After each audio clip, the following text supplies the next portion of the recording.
国际新闻来关心已经过身的好家人爱普斯坦涉嫌性侵害军内受害者，这受害者有提出集体诉讼。目前大通银行12日时同意以美金2.9亿和这受害者达成和解。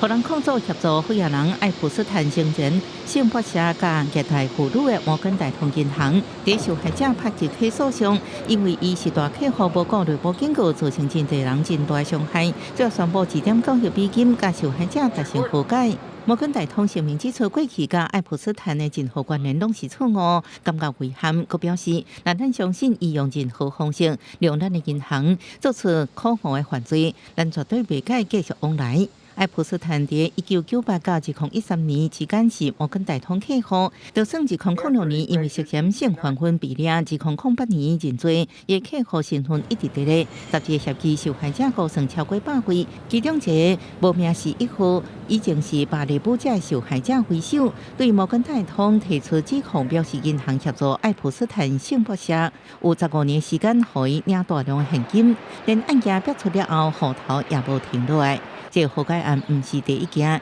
无到1个月之前，对最银行才因为同款的集体诉讼，用7500万美金，甲爱普斯坦的受害者达成和解。公司新闻，黄文玲报道。